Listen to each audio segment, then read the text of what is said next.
What up, everybody? I'm your host, JP, and this is my co-host, Josh. Hey, everyone. And welcome back to another episode of the FilmBros podcast.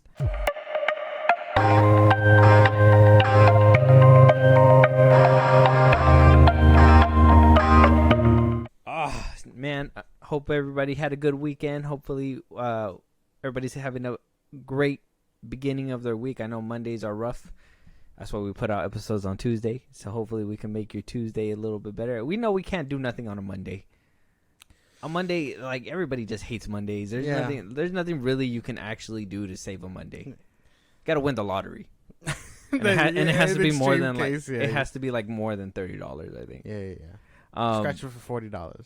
You get back what you're paid. Yeah, exactly. If it like evens out and they're just like, oh, you could get more scratchers, is like, nah, it's still a terrible Monday. Yeah, no, you got to win like at least 100 mil or above to be a good Monday. And even then, the odds. I feel like your odds aren't that good on a Monday anyway. They're just like, man, we don't want to. The universe is like, I don't want you here either. Like, like, well. What's good on a Tuesday, though, is to make sure that you guys go ahead and follow all of our handles, FilmBros Podcast on Twitter, on Instagram, wherever you guys get your podcasting needs. Go ahead and rate us on Spotify, follow us on YouTube, hit the notification bell. We're always posting there. And Josh, let them know if they want to contribute in the greatest of ways where they can do that at. Buzzsprout links are in the bios that he just gave you. Twitter, TikTok, Instagram. You follow us or subscribe, you get perks, shout outs during episodes, things like that. Yes. Stuff made for subscribers. Yes, sir. So do that and keep a lookout. Follow our handles. That's where we interact with everybody. And yeah, you guys give us ideas for topics, movies to review, all this and that. But getting started with our first topic, okay. You just got done watching a movie with him in it. It's your boy Pete Davidson. Not my boy. Huh? Not my boy. Not your boy? No. I thought you liked him. No. I thought he was like, didn't you just say you liked him in Rise of the Beast? Right? That's like one role out of all of his movies. Nah. That's obviously he plays the same dude in all of his movies. Did you feel like he played it the same way in this one? Yeah, except he was just a robot. Except this time the writing was better, so it made me laugh. Oh, he actually made you laugh. Yeah. He had me. I got out of good chuckles out of him. Yeah. Okay. Well, this might give you a good chuckle too. He was like, I know this is like way off topic. He's like, yeah. Can you believe it? Marky Mark is leaving the Funky Bunch. Like that had me dying. Yeah. Okay. Yeah, he had a couple good lines in there. But yeah, if something else is gonna make you a little bit happy is that, or depending on what side of the law you are, he's gonna be doing about 50 hours of community service for driving his car into Beverly Hills, into some random dude's home. He crashed into some random dude's house? Yeah. Now, this happened like... I want to say this happened like last year or something like that. So now he has to go to driving school, and now he's going to have to do 50 hours of community service. This had to be like a few months ago. He was going. I remember when it happened. I thought it was a little thing. Nobody really made a big deal about it. But I just thought it was kind of hilarious that if I were to crash my car in a Beverly Hills home, I feel like I'd be in jail. Yeah. For like a good chunk of time. Yeah. I don't think I'd be out doing community service anywhere. So the fact that he's kind of getting off like that is kind of like, well, I guess that works. I wonder if he got a DUI for that one. It didn't really say in this report, but for a fact he crashed into that home. Well, yeah, if he's going back to driving school, I'd imagine he got a DUI. Unless it was something way out of control and like his brakes just didn't work or something, and so he crashed. I don't know if they go that detailed, but yeah, I would imagine he got a DUI. It says reckless driving. He was just whipping his Lambo. Yeah, basically. He was like, watch me ghost ride my whip. He was bumping. He was like, I'm Mirage. Oh shit. Been charged with misdemeanor counts of reckless driving, crashing a car in a Beverly Hills house in March. So this happened in March. Well, how many months ago was that? That was like 2 months ago. Yeah, like a couple months ago. Resulted in his involvement in serious collision of a home. No one was seriously injured. March 4th. Yeah, it doesn't say anything about any.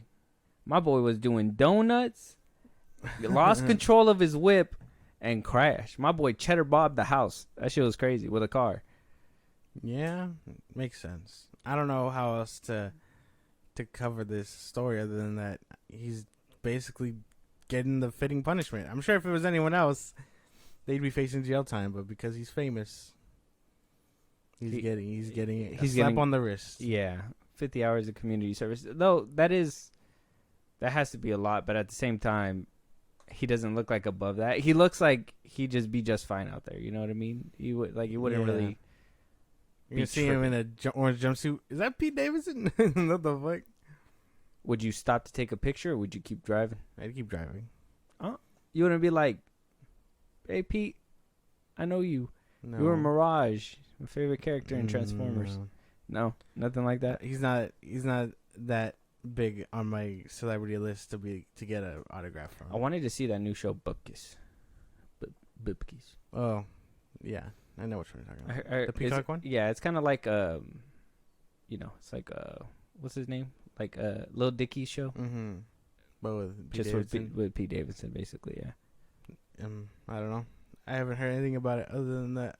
I've seen a few trailers as ads, but never. I put it on my watch list.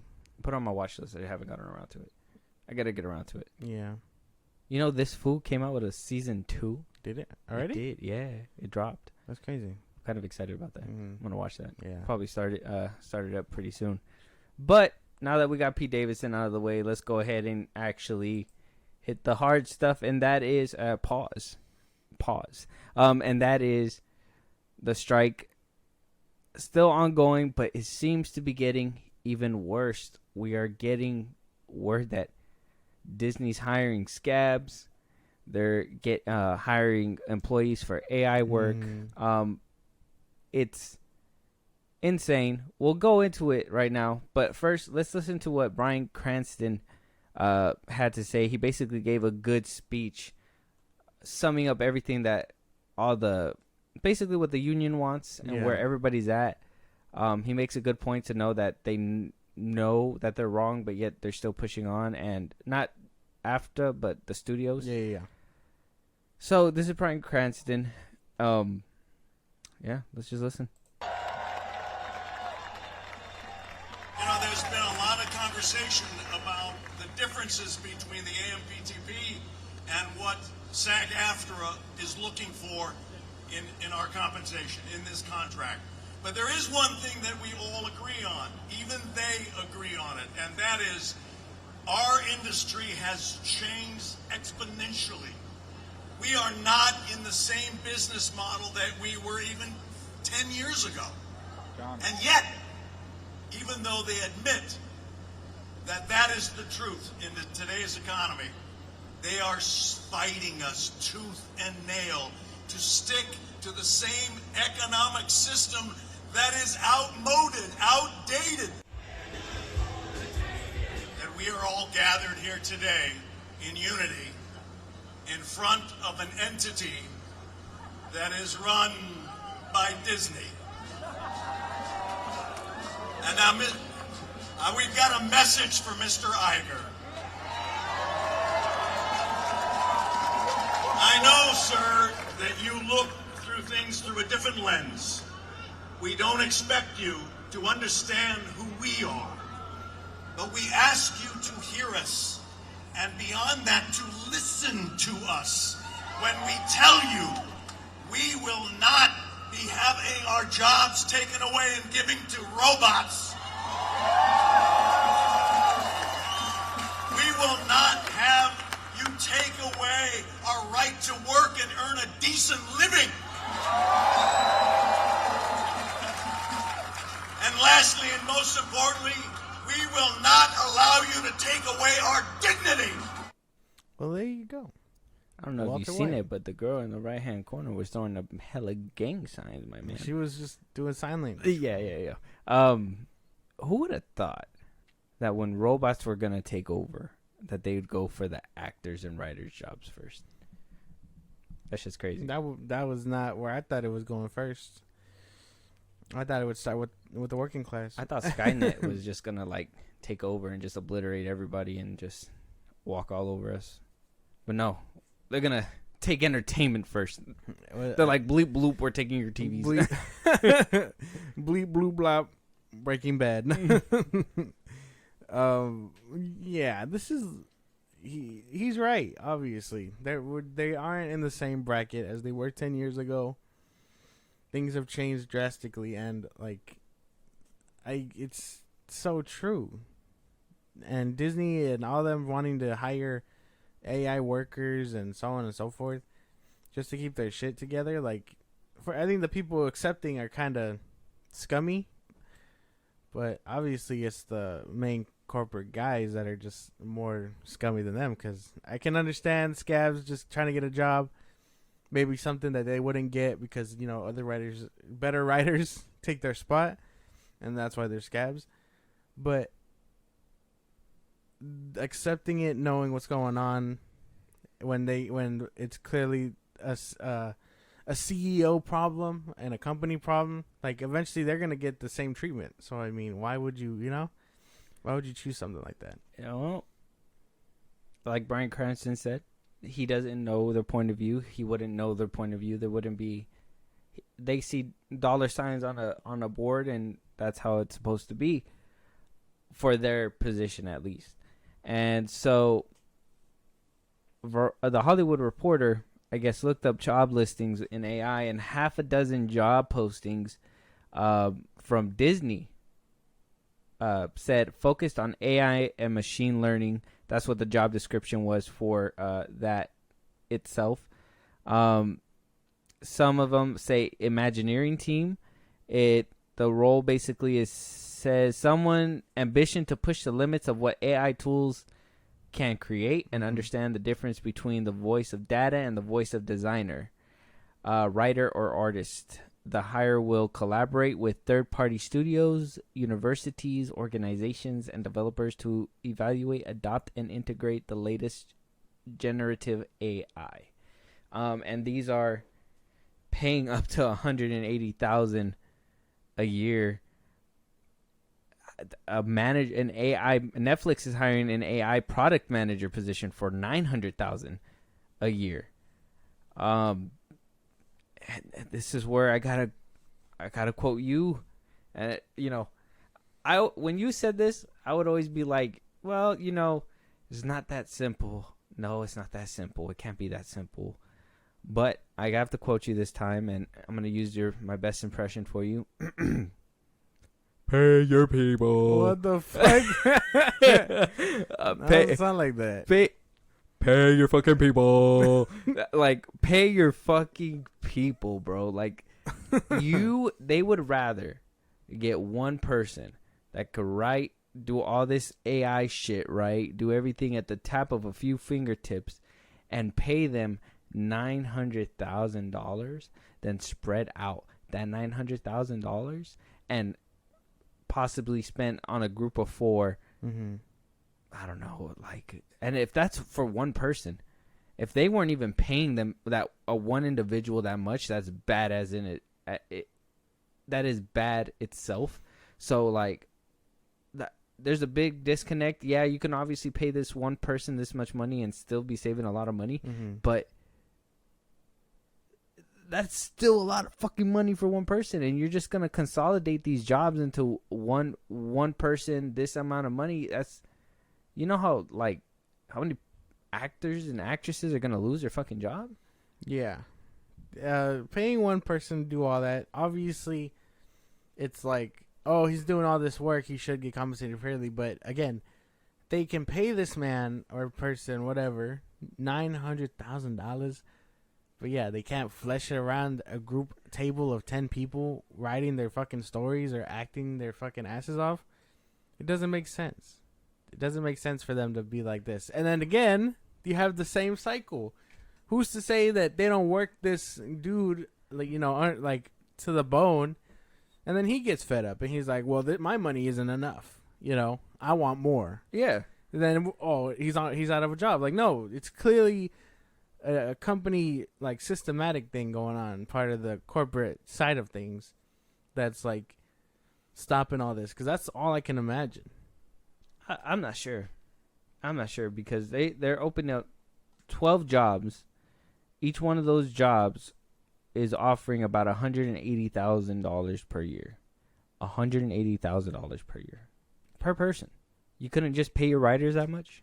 You couldn't just pay a person to write you a good-ass script this much money? Now, granted, you put more chips on the table when it comes to a human being, but you're still going to put that kind of faith into a robot which you feed it into an algorithm and all of a sudden you think it thinks it knows what we want or whatever, and then eventually Skynet starts coming out, and the next thing you know, you're getting raped by a robot. It's crazy. I don't want to get raped by a robot. Well, that's kind of extreme. I don't know where losing your job and getting raped by a robot is. Just a Roomba knocks at your door. It's there. A Roomba knocks at your door, and it's like, I'm here for your job. It's a Roomba with like an Apple Home or Google Home attached to its top. Yeah. Prepare to get penetrated. It's so bad. That's where it just needs to go. That's where it got to boil down to. Is just pay your people at this point. Yeah, pay your. We're going on about 2 months of the strike already. Now another person that decided. Now it didn't make a big splash, quote unquote, but not quote unquote, but like a little pun intended. But Jason Momoa himself had donated a bunch of waters to. Yeah, I saw that. The SAG, and Dwayne Johnson donated money out there as well to help out. Like, you see that all these actors are working together. Why is Bryan Cranston making this speech? Where's Ben Affleck? Where's fucking Leonardo DiCaprio? Where the fuck is Keanu Reeves? Where the fuck is Chris Pratt? Where's James Gunn? Where's everybody at? Why aren't these big name stars coming up? Why are all these, no offense, Bryan Cranston, why are all these B-list actors the only ones out here trying to get their jobs saved, when if Dwayne Johnson made that speech and threatened to whoop Iger's ass, you bet your ass Iger would have been like, lock the doors. He's the Hulk. He's coming in. If he's leading the charge, he's taking a few doors with him. Yeah. I don't know, man. I don't know what it could be. Maybe it's a reputation thing, like, because once this happens and Hollywood gets back to normal, they'll be blacklisted. Who knows? And they're the ones that usually get the roles anyway. You always hear, "Oh, this role was made for Leonardo DiCaprio. This role was made for Ben Affleck," so on and so forth. Maybe they just don't want to lose that status by doing this, but like, why should that matter if that's the case? You're supposed to be helping out. Exactly. Like I said, easy to put a couple million down when you're able to, $1 billion, whatever. Harder to go out there and actually, put your job on the line. Do something. And that's what all these people are doing. Their jobs are on the line. Where's Margot Robbie? Barbie's is a big hit right now. She could be out there right now trying to help negotiate some shit. She's not going to want to do that. Yeah, man, I'm telling you. So Disney and ABC decided to hire their first round of scabs. And it's not for any major shows, but it is for soap operas. Basically, its longest running soap opera, called General Hospital, it's been running since 1963. So they wound up employing scab writers, and Shannon Peace decided to post it on Instagram and say this caption: "Starting next week, the show will be written exclusively by scab writers, which is heartbreaking. Daytime writers face a unique conflict during strikes. We hate to see our characters and storylines handed over to writers who cross the picket line, but we're also keenly aware that stopping production could spell the demise of soap operas. Hoping the AMPTP does the right thing soon, not just for writers, but for the integrity of storytelling." So for those that don't know, the AMPTP are the studios and all that are basically refusing to meet the middle ground with the Writers Guild, which is their union, and the SAG Guild, which is the actors and actresses. Pretty soon, it sounds like the Directors Guild are going to have to jump in there for solidarity. If they don't, that'll be a very big WTF moment, and it will really show what the fuck's about to happen next. So that we're going to wait on their response, see if they're going to stand in solidarity with them.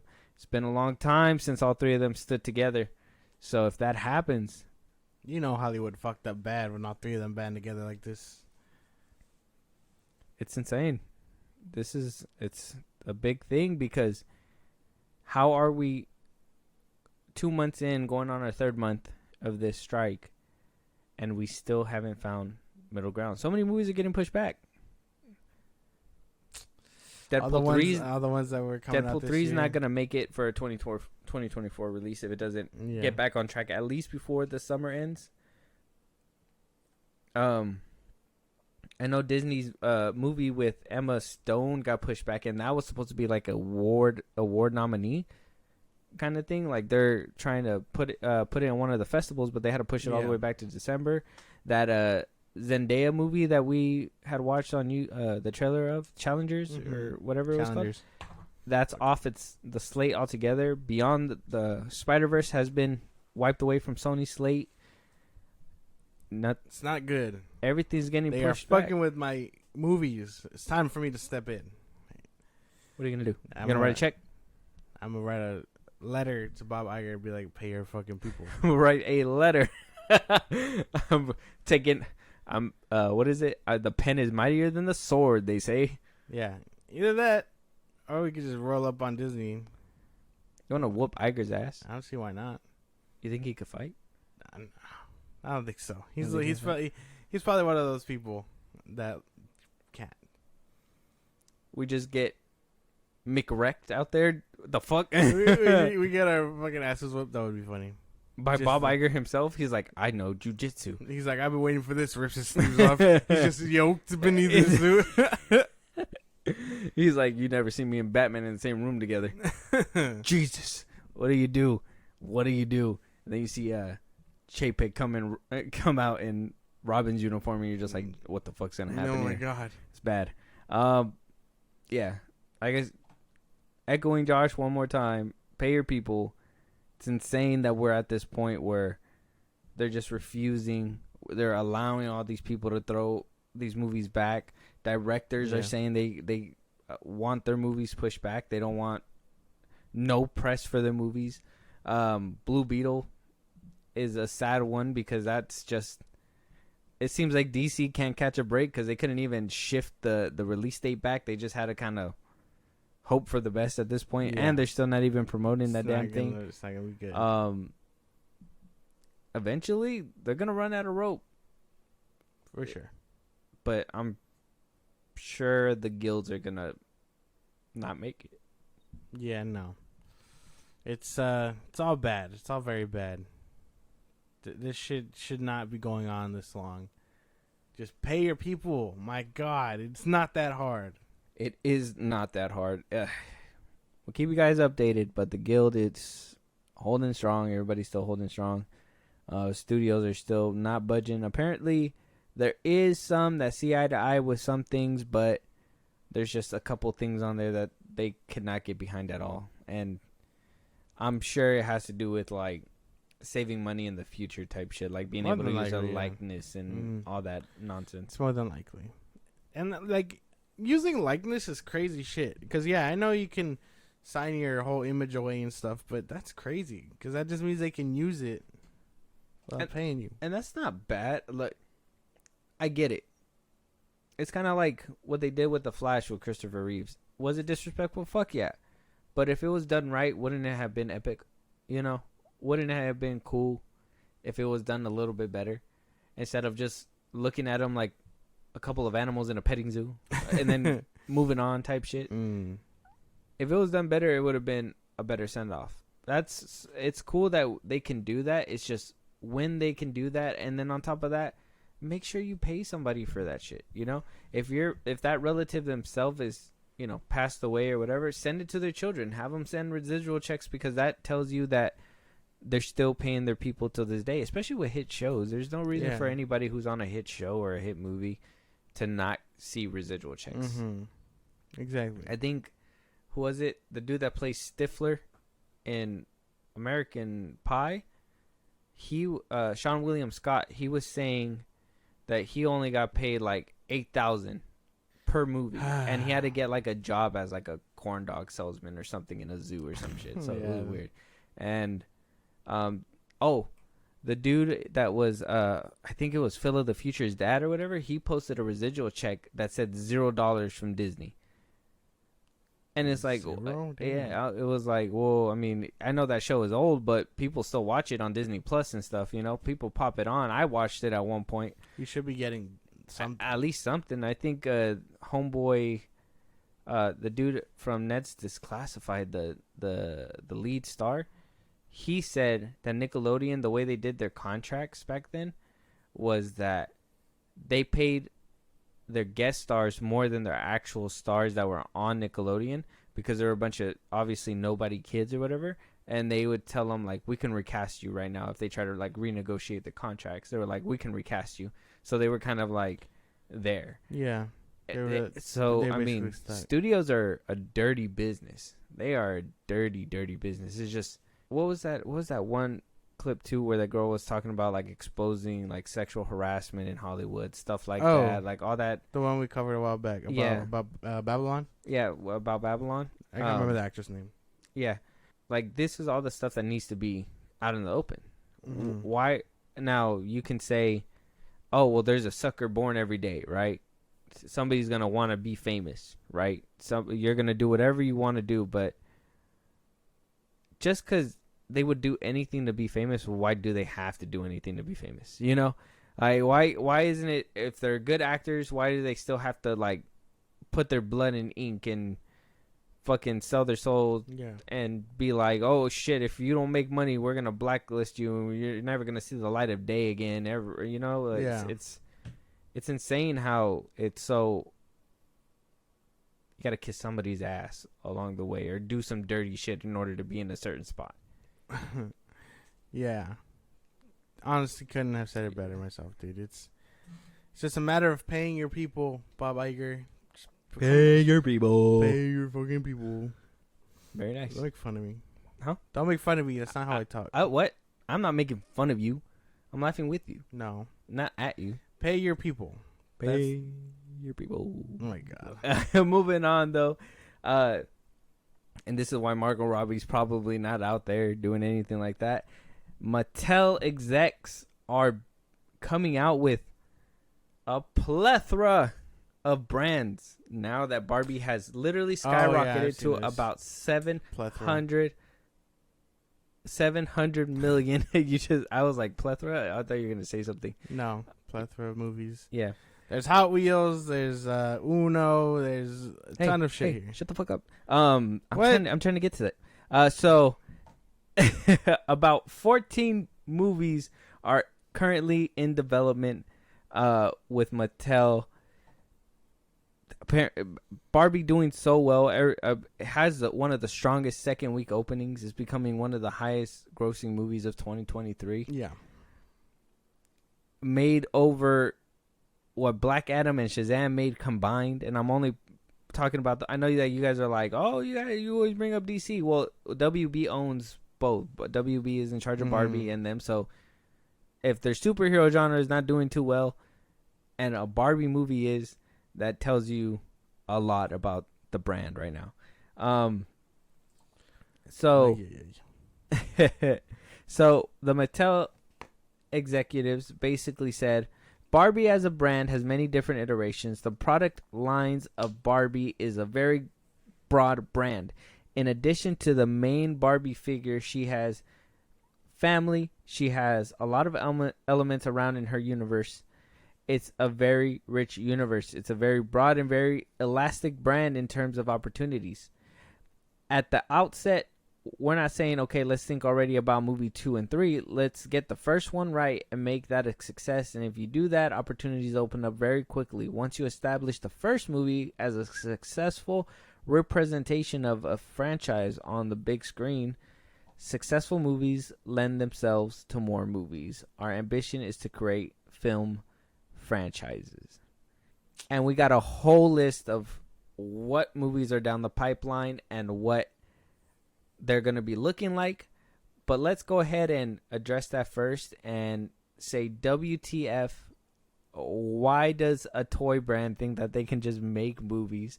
I understand a franchise is the goal and having a franchise, but why don't we have realistic ambitions, right? Why don't we learn how to walk before we crawl?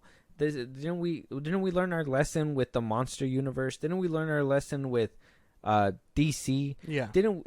Isn't this a lesson to be learned? Don't jump into cinematic universes just because the other person has it. It needs to be cohesive. It's Barbie as a brand makes sense, and I would understand that they make more Barbie movies. Yeah. Some of these movies on this list are like, what the fuck are you guys smoking? And why are these executives thinking that this is something that is possible, right? Man, this is this is just so dumb. How do you make a movie about any of that? Barbie 2, I saw that, and I don't know if you saw what Cillian Murphy said about it, where he was like, "Oh, I wouldn't mind playing a Barbie or whatever." Did you see that? Yeah, he said, "Let me see a script." Yeah, let me see a script. And I was throwing out the idea where, like, what if they just make him Scientist Barbie or Scientist Ken? That shit would be kind of funny. Barbenheimer for real? Yeah, Barbenheimer. But what do you call it? Realistically, they say this about Barbie, and I'm kind of glad that Greta Gerwig said that she doesn't have any plans for part 2 yet. Yeah, which gives me faith that at least if sequels happen, it won't be with her. That way her hands stay clean, I guess. Yeah. But yeah, Mattel trying to do their own like toy cinematic universe, it sounds dumb. It's not gonna work. Uno, Magic 8 Ball, like who the fuck? Yeah. Well, Hot Wheels. Maybe the way they describe the movies might draw your attention. No. Maybe. Let's go. I'm gonna do it anyway, so we can go ahead and just try to contrast. So, Barney is being produced by Daniel Kaluuya. He was in Black Panther. He was the friend that turned evil. He was in Nope, Get Out. He was the lead star in Get Out. He was also the lead star in Nope. And it's basically described as an A24 type surrealistic movie. Saying that I don't know that it's necessarily going to be darker. It's just going to be unique. More like a being John Malkovich or an adaptation. Any movie that has Barney is not certainly going to be straightforward. We're not making Ted, if you know what I mean. And that's basically it. That's basically the way that he described it. An A24 type surrealistic movie. Not necessarily a dark tone, he said, but not. They're basically going to take Barney seriously. They're going to take a purple dinosaur seriously. Not even Barney, like the guy in the suit, or just like the purple dinosaur. I think it's going to be a real purple dinosaur. I think it's going to probably be a CGI dinosaur. That'd be so weird. Yeah, no. If they could do it without making it look like a monstrosity, I might take a peek. But I don't even know if that's a big ass. I don't think I could ever be like, come on, guys, let's go watch Barney. Let's go watch Barney. A big ass if. I mean, don't know. if Daniel Kaluuya is signing his name onto it, it's that's kind why of maybe if they can focus on the element where it's just like him and like a few other strangers just trapped in the middle of nowhere or whatever. At least. And Barney's like a serial killer? That could be nice. Either that or if Barney, like if they take him out of the suit or whatever, and then it's like, oh, the man behind the mask, and like give him an addiction or something, like show us something, like that's what I imagine. But why would you need to make a Barney movie? Money. So stupid. It is stupid. Still sounds dumb. How you make a dark and gritty Barney movie? How do you even pitch that? That you're just like, hear me out, Barney. Mm-hmm. Dark Knight Rises. Get this man a deal. Like, no, that doesn't make sense. Imagine that shit though. How you'd make a dark and gritty Barney movie, right? Like, not for teenagers, not for kids, but for adults. I really imagine it's gonna handle him out of the suit, or that would be the smart thing.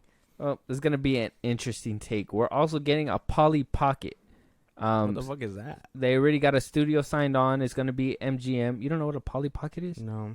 You remember those the dolls? No, it's probably before your time. Star is Lily Collins. I don't know who that is. Writer director Lena Dunham says it will be a micro doll in a family comedy. That's what it's being described as. It says it has a great script. That there's already a script. First of all, there are two of my favorite ladies ever, Collins and Dunham. It's been an amazing collaboration. Lena is so collaborative and rolls up her sleeve and really likes to roll around in her notes and listen. She's incredible. Lily is so smart and specific and so productual. It's just been an incredible collaboration, so we are thrilled about it. Hopefully we'll be making that at some point in the future, says Brenner, which is the CEO for... Oh my God. The CEO for Mattel, yeah. Polly Pocket, it's those little dolls, man. You never seen the... You're so young. Yeah. Full of youth, and I hate it. Mm-hmm. You piss me off. Mm-hmm. Just looking at you. It just doesn't make sense. I don't know any... okay, I know what Barney is, obviously, but everything else I don't care for. Uno, Power 8 Ball, whatever. That's a Polly Pocket. Oh, what the fuck? That's weird. Yeah. There used to be all kinds of different things. There's like a mermaid Polly Pocket. There was like a fairy Polly Pocket. It used to be like the before I think it was before those chubby dolls started becoming a thing with the hair. Yeah. Yeah. I don't know about this one, Chief. Yeah, and I'm not sure about a Polly Pocket. That's probably, who knows if it does numbers like Barbie, though. It's coming from a different studio, too, so. Yeah. And Hot Wheels, we talked about this one a couple episodes ago. If you guys want to go check that out, I think it was like 2 weeks ago, so go check that. Check out all our older episodes if you guys want to be 100% caught up. Obviously, Warner Brothers took the rights for Hot Wheels. J.J. Abrams will be producing this movie. He said it was going to be grounded and gritty. Real characters you can relate to, there are three-dimensional and have emotional journeys. Yeah. He wants to make a movie that's fun and exciting, but has real emotion and real stakes to it. Hot Wheels. Oh my God. Hot Wheels. Yeah, no. I don't have anything more to say about these fucking movies. These sound dumb. That sounded dumb to you? That didn't sound dumb. cool? No. Grounded and gritty. Hot Wheels. No. Grounded and gritty. Barney. No. They're like, hear me out. Barney meets Hereditary.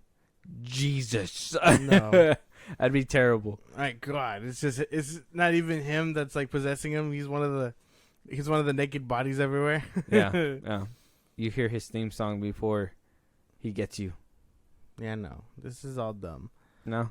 You're not rocking with it? Whatever they're cooking doesn't smell good. Throw it out the kitchen. This isn't good. Throw this shit away. Fuck. Next we have Rock'em Sock'em Robots. Studio Universal. Universal took the rights for this one. Vin Diesel will star in this one. Ryan Angle will be the writer. Not much is said, but Brenner says Vin is excited and we're working on developing a script and we're all very excited about it. Yeah, right. Okay, sure. Finally, a movie that doesn't involve him with a car or jumping out of a fucking tent. I swear to God, if we get a movie where The Rock grumbles the words "rock'em and sock'em," I will 100% throw my shoe at the movie screen. if he says those lines, rock him and sock him. yeah, if he says those lines throughout that and any part of that movie, I am throwing my shoe at the movie theater screen. We're going to the movie theaters, and I'm gonna. No, I'm not. I'm not watching this shit. Yeah. You No, are not dragging me to this one. no, not this I'm one. sorry. You don't want to No. see Vin Diesel and a Rock and Sock. Why would I want to see that? Why would I want to see that? That was not like on your bucket list. You never No. thought about like, I want to Rock and Sock. No, I could probably watch that shit on streaming. No. That's a streaming movie for Yeah, you. you're not gonna show me that shit. Theaters. Agree- okay. I'd rather die. Agreed. Magic 8 Ball is described as it will probably be a PG-13 thriller. Let me find out. The Magic 8 Ball is going to be fucking possessed. And he's going to shake it. And it's going to be like, you're going to die, bitch. And then, like, I don't know, 8 balls are going to shoot at him through the walls. It's gonna be like, am I gonna die? Outcome seems likely. Fucking dies. Yeah. You just Like, drops to the floor. yeah. That's what I imagine. A Magic 8 Ball movie. Look forward to that one. Masters of the Universe. Now, we did say that recently fell through over there at Netflix. Yeah. They spent like about $90 million. According to Netflix, they spent only about $30 million developing it. Insiders say $90 million. But they wound up doing away with it. So Mattel says that this one has been in development for numerous years in different homes. I mean, we talked about it. It went to WB, it went to Netflix, it's been to Sony at one point. Everybody just is like, this is not gonna work. And for some reason, they're still shoving it to their faces like, I'm telling you, He-Man's gonna work. No, it's not gonna work. Okay? It's not gonna work. Keep trying, man. But they still do have the West Side Story star Kyle Allen to star as He-Man. No matter where that script and that movie goes, or that concept, whatever, he's going with it. He's like, I am this person. So he is 100% just staying tied on, or maybe, contract says we paid for him. We're going to use him, No, man. Major Matt Mason is the next movie. It's going to star Tom Hanks. We got writers Akiva Goldsmith and Michael Chabon. It says Hanks will star as the Mattel astronaut action figure from the 1960s who lives and works on the moon. That might be interesting. I might be okay with that. Imagine life on the moon. No. No? No. No? No. Don't put him in any pitch meetings, man. He's never going to say yes to anything. You're going to be like, hear me out. They're going to go poom, pep, poom, ping, pow. And he's going to be like, no, I don't want that. That's not true. That sounded cool? No. I mean, not that sounded cool, but like I have nice ideas that could be put to better use. And this sounds like they were just high one time and they were like, wow, Barbie worked out so well. How do we change out the next ones? They're like, Uno, which is the next movie on the list. Uno has writer Marcy Kelly on there. And they just said the top performing card game in the world will now become a movie. I better see motherfuckers fighting each other when that draw 4 fucking drops. I want hand-to-hand combat. When that reverse stack happens, I want them to hang themselves at the table. God damn. Because that's how I feel every time that happens. I'm like, might as well. You guys just ruined my whole fucking career, and I'm tired of it. I was expecting you to be like, you just call me slurs. You know what I mean? Like, like that shit sounds crazy. You know what I mean? Like, +4. Oh, you know what I mean? Yeah. Like, that's what I imagine. But yeah, so it's gonna get very. I hope this stays true and it gets very competitive. And I don't even know. I don't even know how you can make a movie out of Uno. How do you make a movie out of Uno? I don't know. They can do it though, apparently. Yeah, well, we'll see. Next up is Wishbone, Studio Universal. Producer Peter Farley. The literally Jack Russell Terrier who became famous on PBS in the 90s will now star in his own family-friendly adventure comedy produced by the Dumb and Dumber filmmaker. Throw that shit in the fucking trash, bro. I don't want to... That just sounded stupid. That sounded dumb. Yeah, no. Doesn't make sense. That sounded dumb. Matchbox by Skydance. Writer David Cogshaw. An action movie will be based on the legendary toy cars that were invented in 1953. All these sound dumb. A ringity bell? What? A ringity bell? No. It doesn't ring any bells for you? No? Thomas and Friends? I think I can. The fucking train? No way. Director Mark Forster is signed on. The World War Z and Monster Ball director will helm a fantasy film based on the children's animated Train series. How are they going to do that, though? How are they going to make those creepy-ass cars turn into something? Or not cars, trains. Trains. The creepy-ass trains with the creepy-ass faces. How are they going to do this? No? You're saying no? It's not going to happen. Shaking your head no? Yes. I know you want to talk shit about this show. Why don't you say something? Because I've said it all. Because it sounds dumb. It sounds so dumb. There's only so many ways I could say dumb about this certain thing. I think you should start learning different languages and start saying them in different languages. It'll be dumb in every other language. Stupid. You should say dumb in Chinese. No. No, Whoa. Christmas Balloon is the last movie. Christmas Balloon is the last movie on the list. Writer Gabriela Rivera Lugo. Producer Chris Lemos. Not based on a toy, but based on a true story of when Mattel donated toys to help make a young girl's dream come true. After she tied her Christmas list to a balloon that was found by a grieving couple who worked with the toy company to fulfill the girl's wishes, Mattel looks to produce a family drama drawing from that story. See, that sounds nice. Out of all this list, that is the only movie that sounds actually heartwarming and something that can actually feel good. And that's all original. Stuff that was ripped from real life. These people say Hot Wheels, dark and gritty. Barney, scary as fuck. How do we go so far and wide from what like they were originally meant to be? I couldn't tell you, man. I don't know where we got lost in translation, but I just know we're lost. Or It the can't studios be are found. lost. It Yeah, cannot- no. This I don't is all just ridiculous stuff. I don't know though, but you guys out there, let us know whatever you guys are excited for. This is an insane roster of movies. A really insane roster of movies in itself. Like I would have never thought these movies in a million years would have been made. If you would have told me about yesterday if an Uno movie was going to be made, I would have been like, you're smoking crack. How could they ever make an Uno movie? Basically. How do you make an Uno movie? How do you make an Uno movie? You just smoke enough crack and it'll be there. I swear he was in there pitching this movie and they were like, no. And then he like threw an Uno reverse card down and he was like, you know. And they're like, son of a bitch, get this guy a movie deal right now. Yeah, no. That was it. Yeah. That was as simple as that. JJ, good luck with Hot Wheels. All of these down the pipeline, apparently, if they pay their fucking people. 14 movies that Mattel is planning to deliver to the world. I really don't know who brought this idea up, but I'll tell you right now, it shouldn't have been done at all, whatsoever.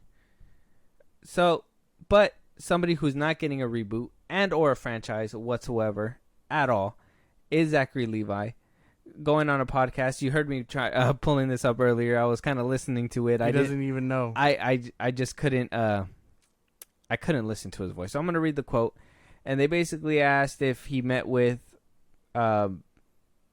He talked to the Film Up podcast, and was asked if he has any doubts of the future with the of his future with the DCU. If he believes that he's gonna have any room in the new DCU. He doesn't know. And he says, I don't know what the future holds because Fury of the Gods was not well received. I have no idea where we go from here.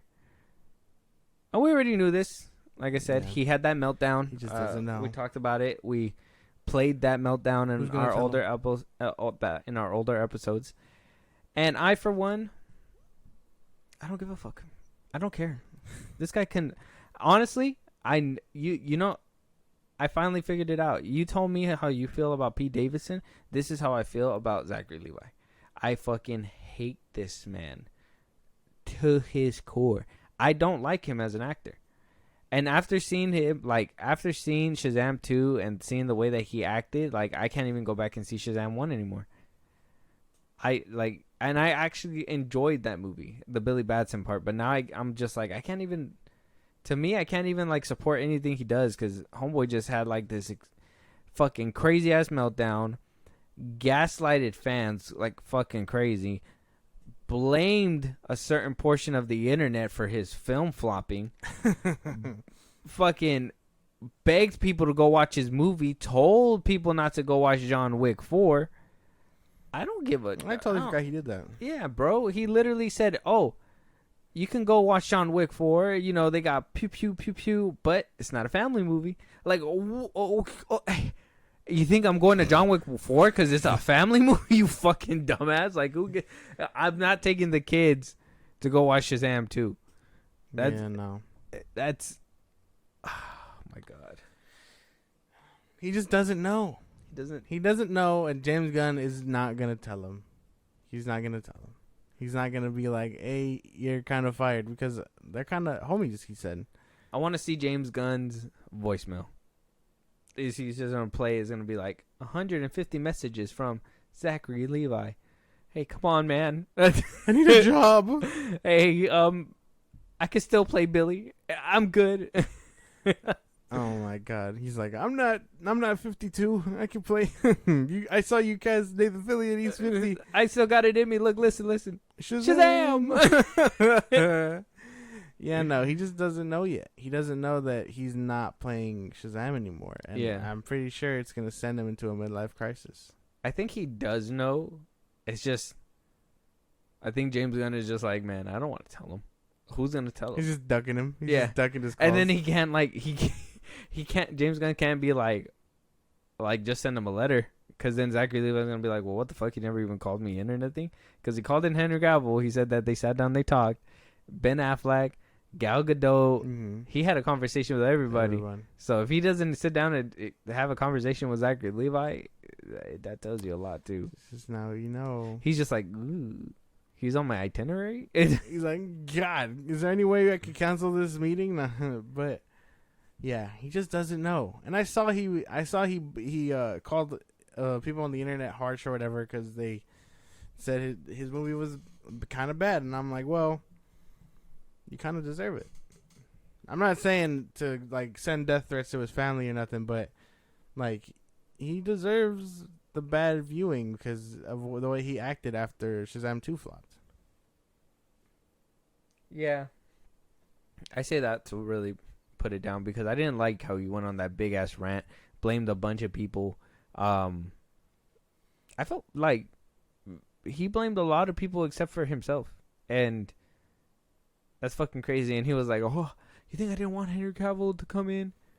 Oh, I wanted him so bad to show up at the end of Shazam. We didn't plan on making him headless, but he was because of studio stuff. It's not my fault. Like, dog, we don't care about any of that. Yeah, let me address it on Shazam 2. Yeah. Because Shazam 2 is doing poorly. Let me not have done it. Let me pull a card out of The Rock's book. Like, no, that's not the formula you want to use. Oh, the Snyder Cut? Yeah, that doesn't exist. You remember that? You remember that, Zachary Levi? You remember that little fucking, you little dumbass fucking... Oh, don't believe everything you hear on the internet. Oh, fucking stupid motherfucker. I swear to God, bro. I smash Zachary Levi's face into the ground, bro. I don't even care. Yeah, no. Not very good. He's clearly fired, and James just doesn't know how to tell him. He's just trying to save face. He's like, sure, bro. Well, I'll catch up with you later when I finish writing Superman. And then later comes, and he's just never calls him. I'm still available for Shazam 3. I haven't filled up the slot yet. He's like, Shazam 3. he's like, oh, Zachary, sounds good. I'm going through a tunnel. Hangs up. My people call your people. Block him. No, block his fucking number. Like, Zachary Levi looked like the type of dude to call from a different number just see if he answers. Damn. Oh, Zachary, goofy ass. You tried it. But I I don't even think I've seen him in any other movie. Not recently, no. It is what it is. Hey man, you do what you got to do, bro. More power to you. If you beg for your job and you get it back, you're a weasel, but you're a weasel with a job. I mean, yeah, at least you put in the effort to get it back. Yeah, it is what it is. Zachary, you do your thing. Invincible 2, though. Apparently, a lot of people are convinced all over Twitter that we're going to be seeing Spider-Man in season 2. Yeah, saw that. Yeah. Apparently, because of the teaser, I guess on his phone, he was reading the issue where in real life, they actually crossed over in a comic book, Invincible and Spider-Man. Mm-hmm. So a lot of fans kind of speculated from there that was happening. But then also when a producer decided to come out and say that there will be multiverse shenanigans happening within season 2, because obviously it is a hot ticket right now, multiverse stuff. Everybody's doing it, so why not them too? That they believe that they might potentially be seeing a little Spider-Man crossover. And then there's Josh Keaton, the voice actor, and then multiverse stuff. Mm-hmm. And then people were also like, oh, well, Amazon works with Sony too. Yeah, because they got the Silk show that's supposed to be coming out, a couple animation ones for Spider-Man. He could be coming. He could be coming in. You think they might be on the money? People might be on the money with this one? We might see a Spider-Man come through in Invincible? Well, let's be honest. I mean, Invincible is kind of like a bloody, really bad, vulgar world, you know? Is Spider-Man... Is Sony going to want Spider-Man to be associated with that? Well, when he leaves... Well, it's because it's Invincible that gets teleported to Spider-Man's world. So he gets teleported into Marvel. So maybe he'll be more tame there. That's why when I heard this, I was like, that is going to be the most tame Invincible episode we see if it comes to happen. This would be cool. I'm not too mad about this. This would actually be pretty awesome. Like epic fan service type shit or what? Yeah, especially if they animate him like perfectly, like that would be fucking sick. Who would be the voice actor though? For Spider-Man? Josh Keaton. He's the one that plays who? Which Spider-Man? Spectacular? I want to say Spectacular. Don't quote me. Hold on. I was going to say, what if you hear Toby's voice come out of there? Well, then that would be fucking sick. No. Everything else can go out the window. No, yeah, he was the Spectacular Spider-Man. Spectacular. Very spectacular. Yeah, it's been a rumor. Nothing's been confirmed. The people love to toy around with the idea, especially the producer, I'm sure, because that's going to get more people to want to watch, right? Yeah. That would be something to definitely bring eyes on for sure. He was Hercules? That's crazy. He was in Voltron, Metal Gear. Yeah. But everyone knows him as Spider-Man. So when they saw that name, everyone was just like, oh, you know, jumping at the opportunity to say Spider-Man. So you are riding that train that might happen. Yes. I mean, fingers crossed. I can't say no because I don't want to not breathe it into life, but it'd be cool to see if they don't tame that episode and Spider-Man gets fucking bloody with them. That'd be nice. Maybe. I don't know. If Sony has the balls. I don't know if they got the balls for that, though. No, because even then he can't smoke, he can't drink, he can't do any of that stuff. What if he, like, one of the Invincible characters jumps through and Spider-Man just, like, fucking uppercuts his head clean off? That would be pretty cool. Like a Mortal Kombat style type shit. Yeah. That would be kind of nice. That'd be, like, fucking vicious. That'd be some dope-ass shit. Make it happen. Get the balls. Make it happen. Grow the balls. Come on now. Moving on, though. We're hearing that for those people that love Star Wars, they love lightsaber fights, apparently you're going to get that in the Alkalite. Mm-hmm. You're going to get some... We won. We fucking won. And not just some epic lightsaber fights, but some epic hand-to-hand combat. So, before the strike, they appeared on the Dagobah Dispatch podcast, and they were basically talking about, I think we talked about a portion of that podcast on one of our older episodes as well. they basically said, Barnett said that the Alkalite in its High Action Republic department, one notable source of inspiration was the Phantom Menace, beloved Darth Maul lightsaber duel. Saying that, I will say too, not to shade, but we have a lot more tangible physical moves than I saw in that fight.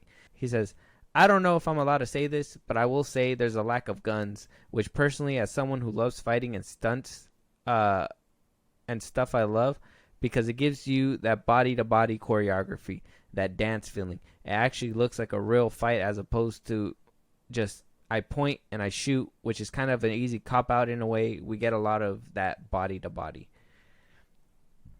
Fucking Star Wars throwing hands like Ip Man?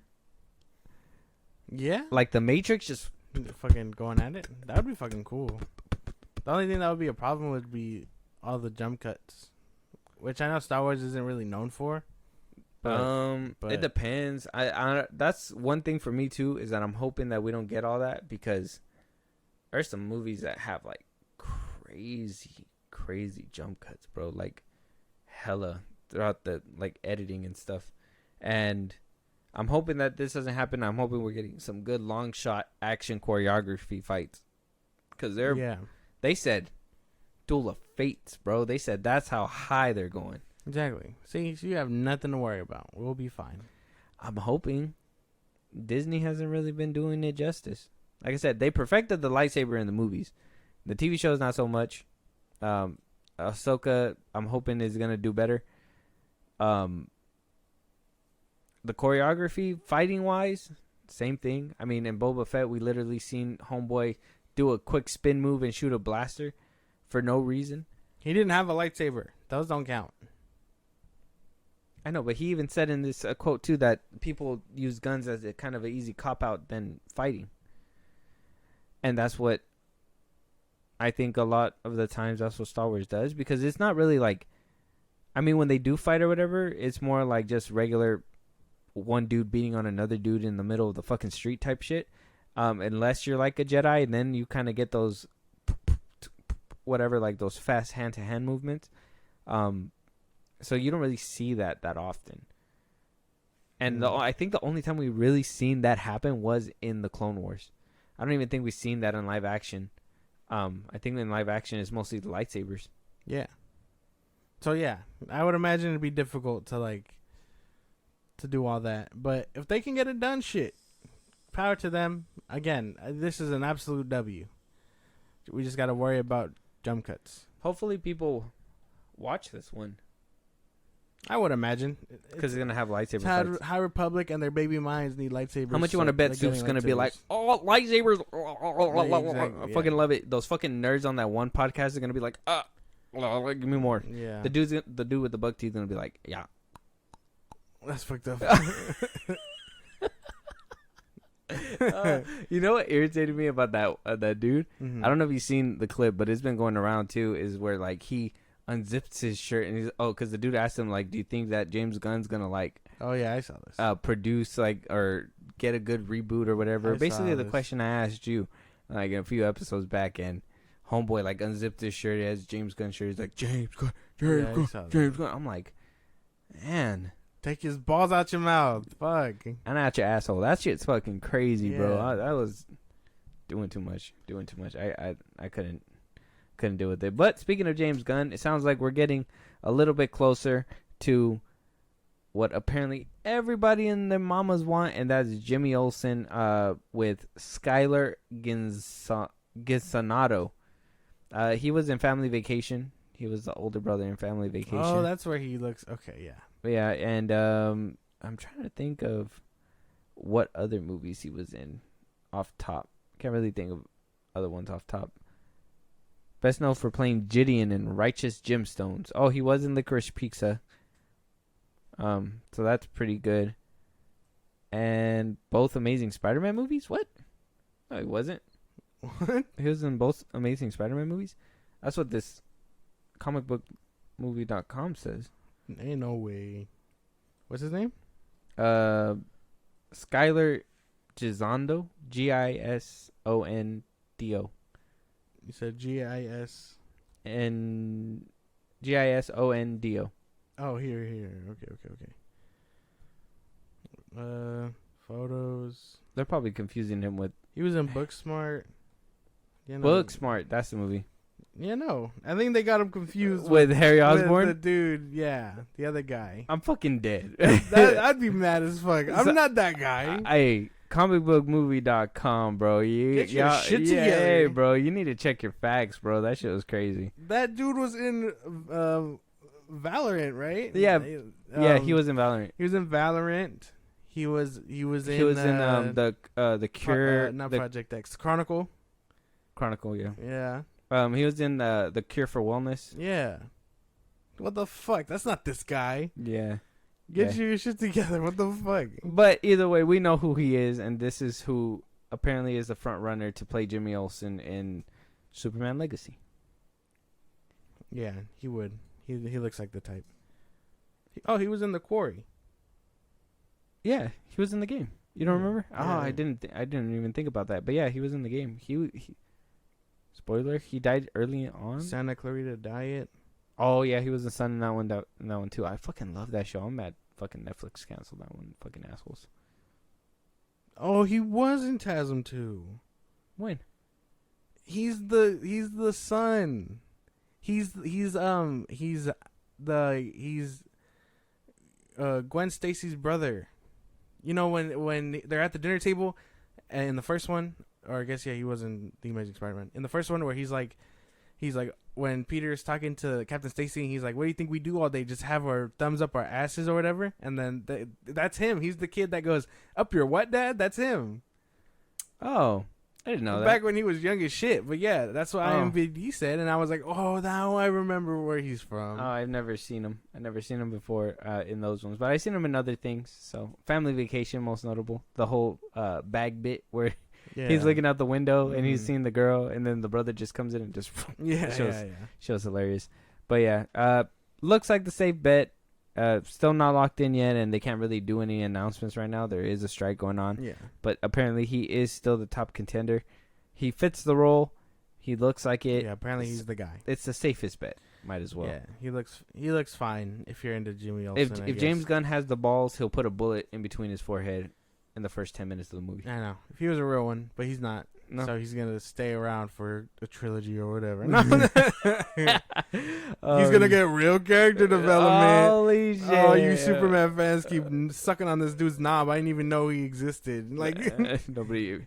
Apparently he's a big fucking deal. The Superman mythos. He's in 160 comic books, and he's Superman's best friend. And he that one time in the comics where he got radiation, people really want to see that. Like, what the fuck? Like, it is what it is, dude. People are stupid. But to just wash down this episode, let's go ahead and react to a trailer. What trailer? And you just kind of demanded that, so now I don't want to give it. Well, no, I wanted. What's the trailer? But. Can you tell me the trailer? No. Oh, okay. Well, it is Exorcist Believer. Coming from Universal Pictures. This is the one that you said we've been hearing some bad test screenings from. Yeah. David Green's it just changed titles too. Yeah, David Green is directing this one.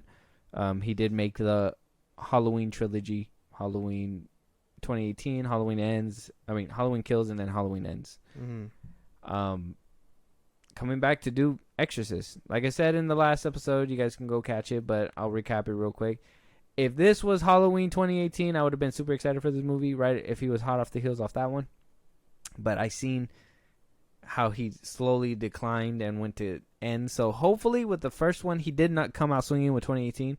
So hopefully with this one, he'll do the same thing, but just don't give him the reins to fucking sequels.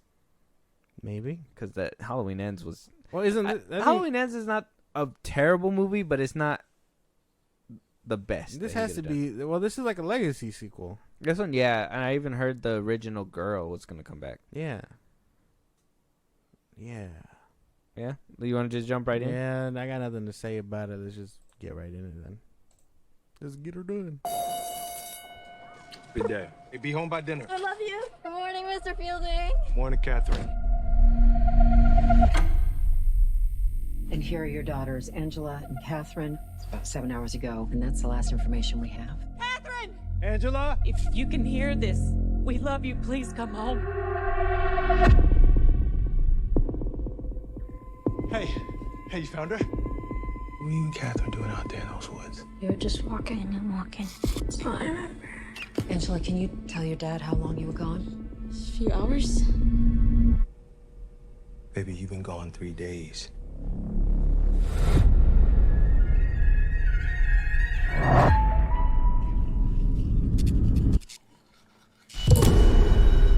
What'd you say? I didn't say nothing. Thought I heard you say something. Hey, baby. You okay?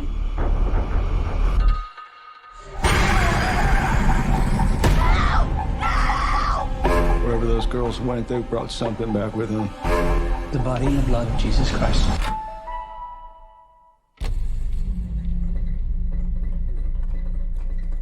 Body in the blood?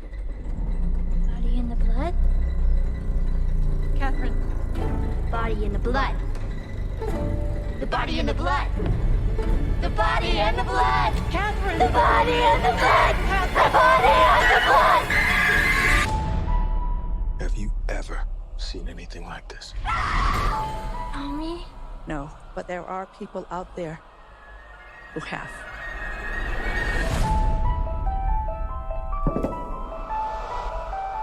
You have some experience with possession. Yes, more than I'd like. I believe you can help get our girls back.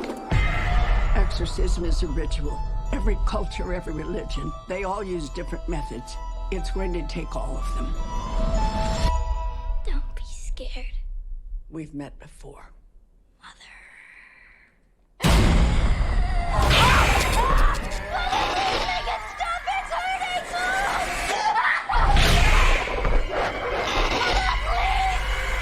What did you do?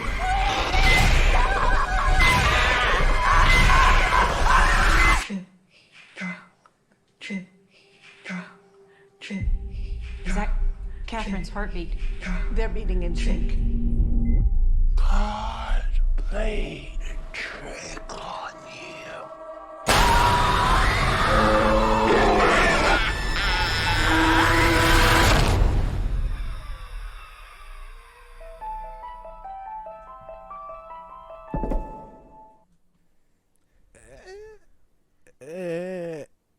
It looks fine. I don't know.